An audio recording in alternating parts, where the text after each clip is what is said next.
Precalc, nothing. Precalc, this is 7.4, guys. And it's inverse trig functions. And so, definition of an inverse sine function comes first. I'm glad you guys are talking while we're recording. It's always good. Inverse sine function, guys, is denoted with the little -1 as a power. That's the inverse sine. We sometimes call that the arc sine. You see that on the next line below this. But the inverse sine has a domain from -1 to 1. Because remember, when we're taking the inverse function of a trig function, you have to do this of the ratio, therefore you get an angle. So the range is the output, is an angle that will be between -π/2 to π/2. Okay, so you are finding an angle. In radians, that's from -π/2 to π/2. In degrees, that's from -90 to 90. And so, if anything, we know that we will be in quads 1 and 4. Okay, so you're in quads 1 or 4, and you guys should know that the inverse sine of x is equal to y because sine of y is equal to x. Those are interchangeable. We know how to find inverses, switch x and y and solve for y again, those types of things. So therefore, that's why it says that. And so the inverse sine is also called the arc sine, denoted by arc of sine. They take away the e to make that a little bit smaller, as you see here. Only in quads 1 and 4. I have it stated there. I put a star here for this reason because people are getting things mixed up. People forget to find angles by taking an inverse sine, or inverse cosine, or inverse trig function. You find ratios by taking the trig function itself. So sine of theta will give you a ratio, versus the inverse sine of a ratio will give us an angle. So you have to know, if you're looking for an angle, you take the inverse sine. If you're looking for a ratio, you take the sine. It's big. You need to know that. And look at this. Definition of inverses. That if I take a sine of its inverse, you get back to the original value, right? X? That's f of g of x and g of f of x. Notice both of these are stated. So the inverse is on the inside the first time, the inverse is on the outside the second time. They both will undo each other to get you back to the original. Notice though that on the first one, x is only between -1 and 1 because you're taking the inverse first. And the inverse is of a ratio. The ratios are between -1 and 1. The second one, you're taking the inverse of a sine of an angle, so therefore the most inner one is taking the sine of it, so of an angle. Hence, you can only start with -90 to 90 or -π/2 to π/2. We will do this for cosine and for tangent. It's the same exact setup for all of these, except for they're obviously going to change a few things for their domains and ranges and the notation-wise. But we got to do some examples. So, without using your calculator, can you evaluate the inverse sine of 1/2, the inverse sine of -1/2, and the inverse sine of, that's 3/2? Yes, you should be able to. You should be able to go and say, hey, I'm working with inverse sine, so it exists only in the first and the fourth quadrant. So here or here. That ratio is positive, so I must be in which quadrant? In quadrant 1. And in quadrant 1, which angle gives me a sine value of 1/2? 30 degrees. So it's 30 degrees, but since we only got things listed to us in the last slide in radians, that would have to be stated as pi over 6. For now, if you guys list both of them, degrees and radians, it's fine. Just be careful if it ever says do this in radians or degrees. If it doesn't, you really should default to radians. What about inverse sine of negative 1/2? Again, you're like, oh, it only happens in first and the fourth quadrant. It's a negative ratio, therefore I must be in the fourth quadrant. What are you saying? So if we're got to be down in the fourth quadrant, what's that? What's your question? What's the degree? Okay, it ends up being in or at 330 degrees. But unfortunately, 330 degrees is outside our negative 90 to 90. So in this case, I would not list it as 330. I would list it as negative 30. Because now you're within the negative 90 to 90. Now, if I was talking about radians, I would have to say negative pi over 6. Okay? You see that there's a slight difference here because I'm talking about inverses. Yes, the coterminal angle is 11 pi over 6 or 330 degrees. But that's not what we are looking for. What about the inverse sine of 3/2? Happens to be a trick question. Can a sine value ever have a ratio, a sine of some angle ever be bigger than 1?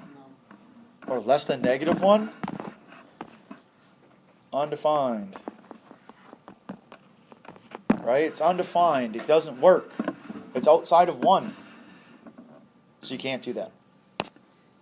Okay, so let's take the calculators out and actually test some values. Find the approximate value. Let's do degrees and radians again. Inverse sine of 0.82. Now, without using our calculator at first, let's just kind of think this through a little bit. We're talking about a sine value. That's positive. So therefore, you're in which quadrant? First, because it's talking about the inverse of it. So we're going to be in the first quadrant. And the value is not 1, because it's y is the sine value. So 0.86 is something a little bit less than 1, right? It's not as tall. So it means you have to be somewhere up there, right? Kind of further along. It's more than halfway. So if I was thinking of what this would be in degrees, I think most of us would say that's bigger than 45 degrees. So what does it end up actually being?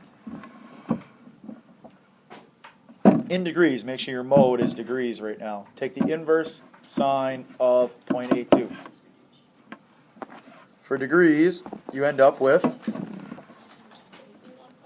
61.2.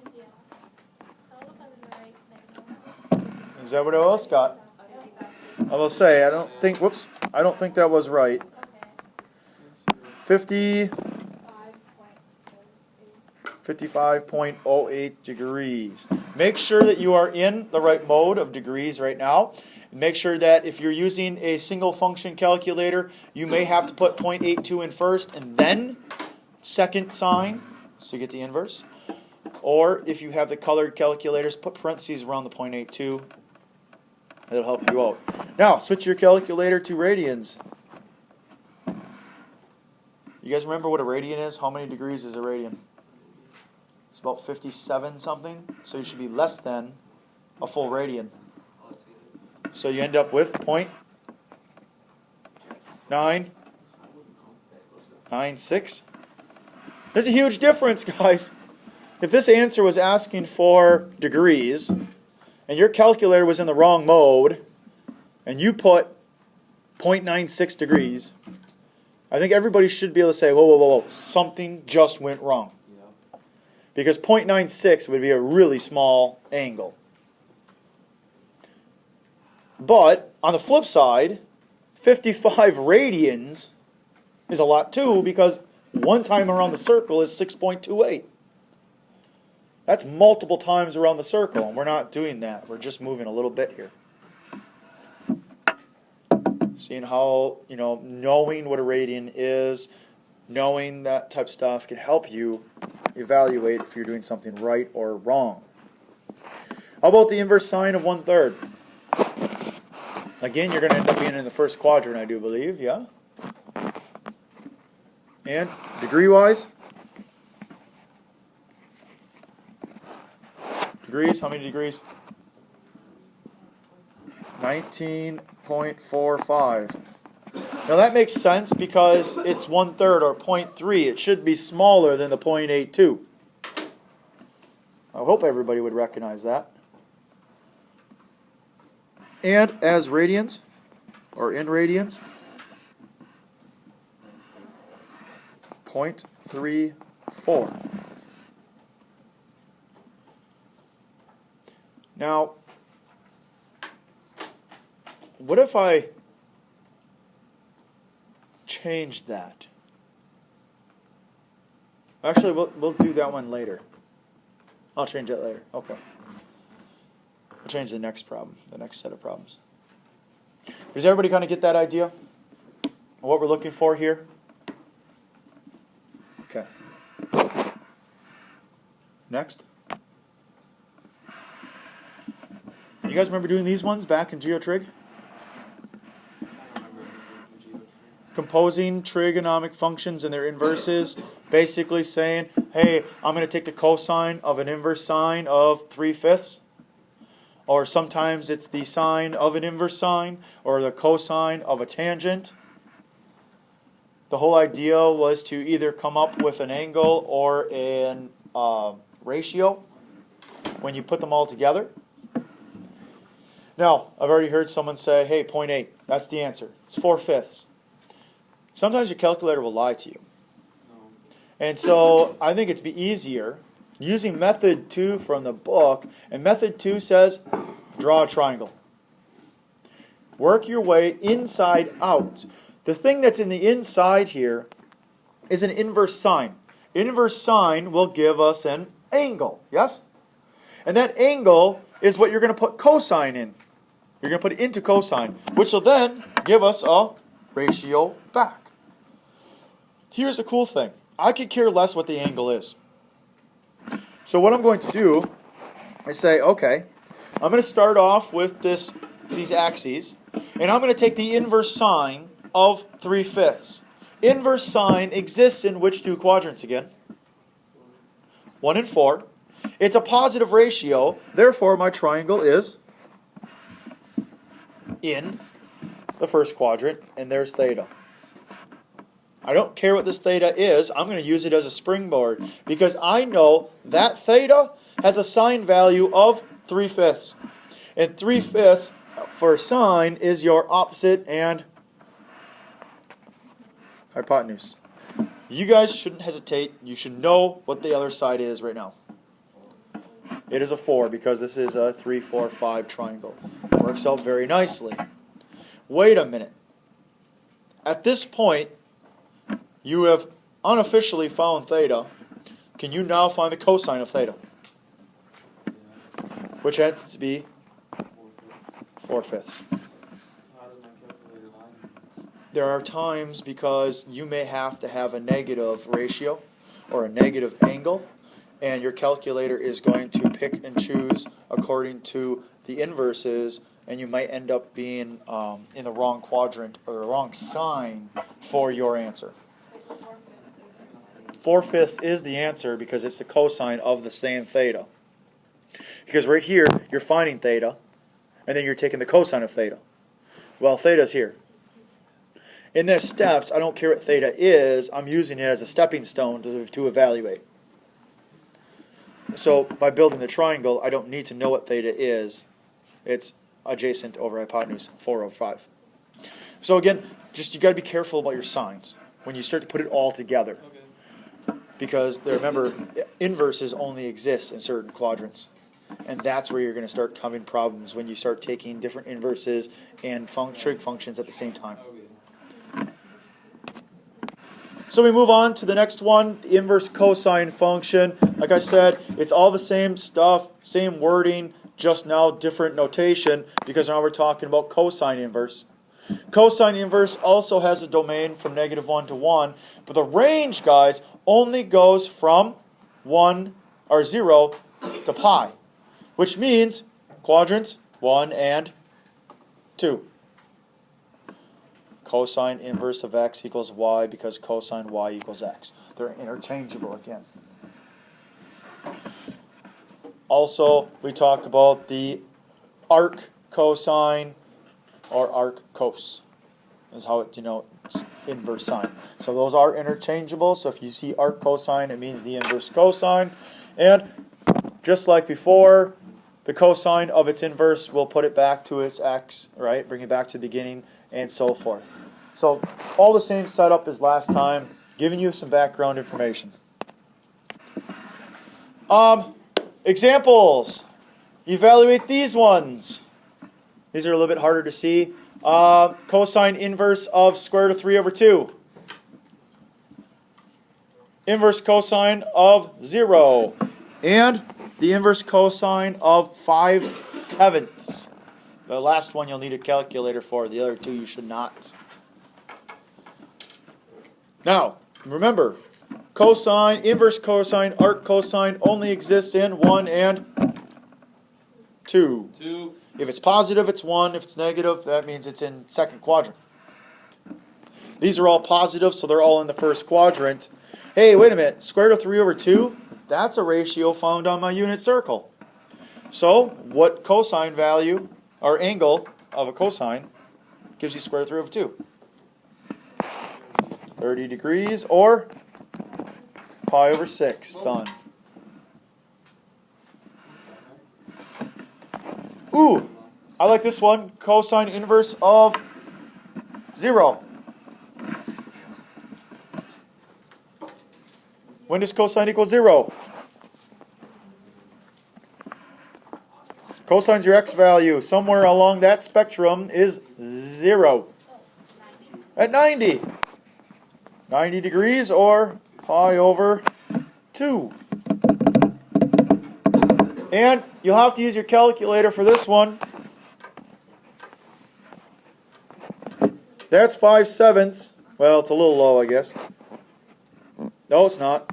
Cosine's your x value, right? So somewhere about there. What does it end up having to be? What's the inverse cosine of 5/7? In degrees, it's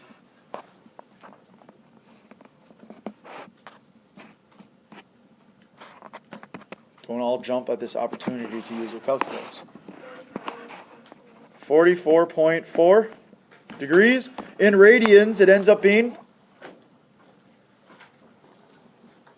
point.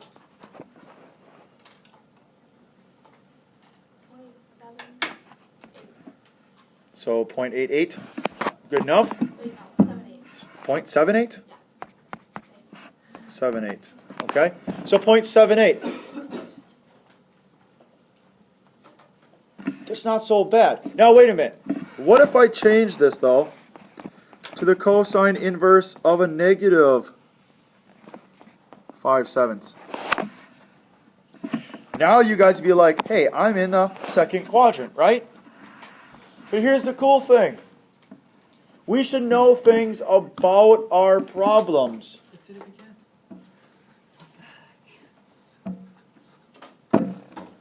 If you were to put this on your calculator, you would end up with this angle being 135.6. But why?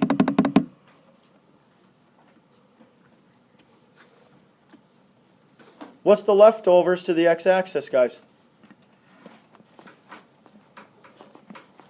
44.4. You use the positive angle there, the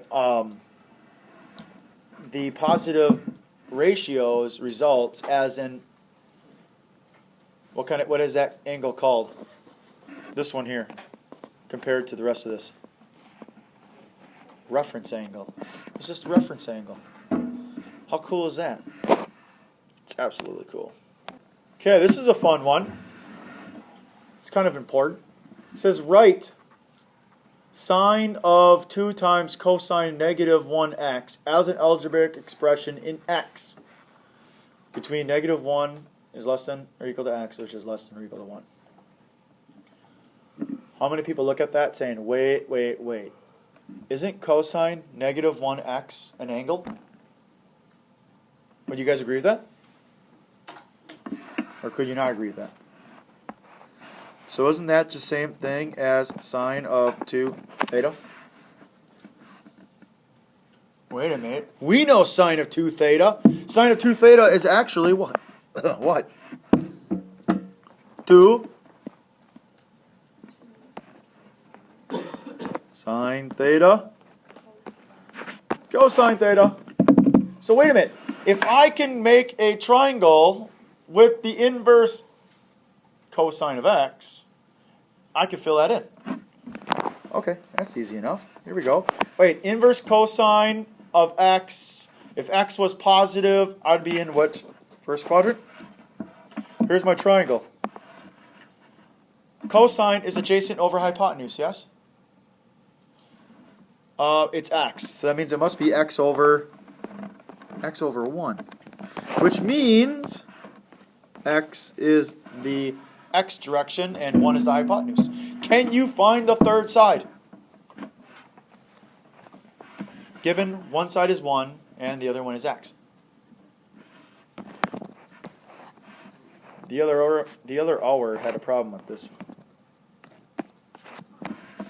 Do you guys have any issues with the fact that it becomes the square root of 1 minus x squared?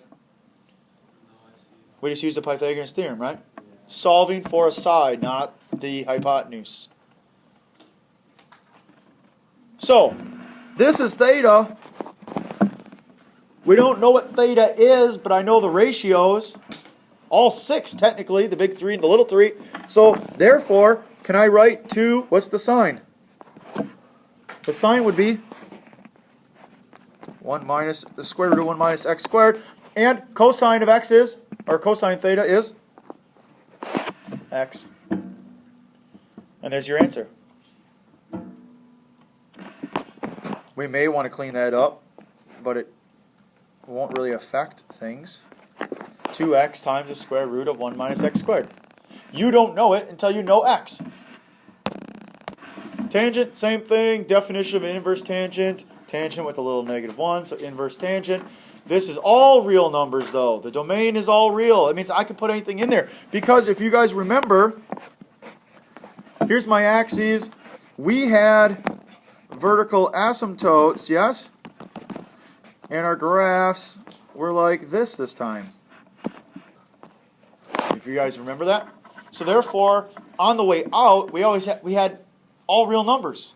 So now when I take the inverse, I have to be able to take the inverse of any real number to get an angle. And that angle will eventually be defined from pi over 2 to a negative pi over 2. Or negative pi over 2 to pi over 2. Negative 90 to 90. Only exists in quadrants 1 and 4. Obviously negative 90 to 90. And we also talk about how the inverses also work here. So, the first things we should do with tangent is evaluate inverse tangent of 1, inverse tangent of square root of 3, and inverse tangent of negative 20. Is that negative 20 degrees? No, it's negative 20 radians. Because there's nothing attached to it, so you know it's negative 20 radians, which means multiple times around this circle, but backwards. Hey, wait a minute. Tangent? When does tangent ever equal 1? At 45s, yes? So therefore, because it's a positive, we're talking about first quadrant, it's 45 degrees or pi over 4. Because it exists in 1 and 4.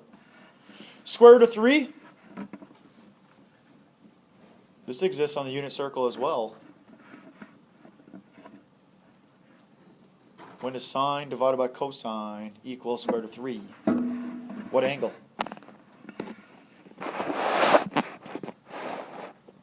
60? Is it 60?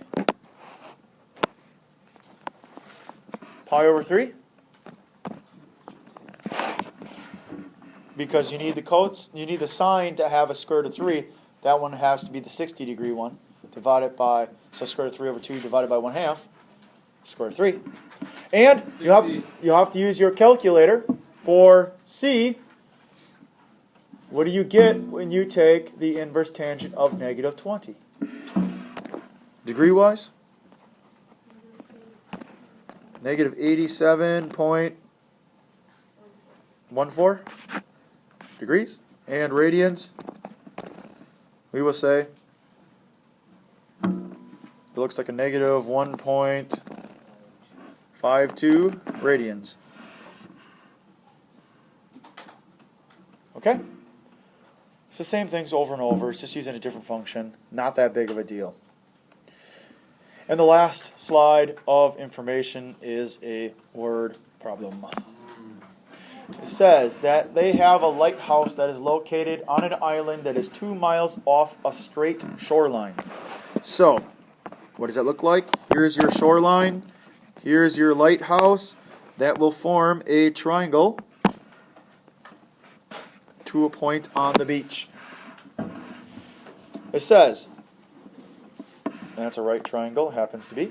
And it says, express the angle formed by the beam of light and the shoreline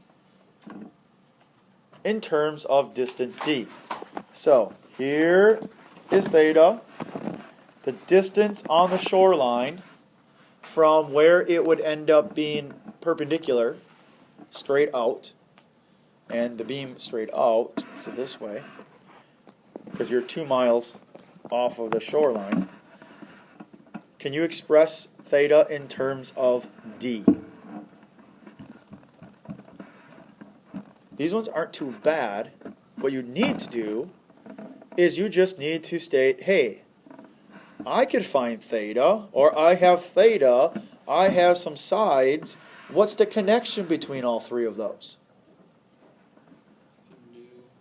Theta, opposite, adjacent. Wait a minute, that's tangent. So tangent of theta is equal to 2 over d. Can I solve for theta? To get theta by itself, I need to take the inverse tangent. That was one of those inverse things, right, that we showed earlier, because those two will cancel each other out, leaving you with theta equals the inverse tangent of 2 over d. You just wrote theta in terms of d. Done. That's it. So, it looks like a lot of homework, but it's not too bad. Page 567, 7 through 10, 25 through 32, 41 through 43, and 51. The first two groups are just evaluating using the triangles and your calculator or not calculator. The third group is the taking the inverse of a trig function. And the last one's a word problem. Have a great day.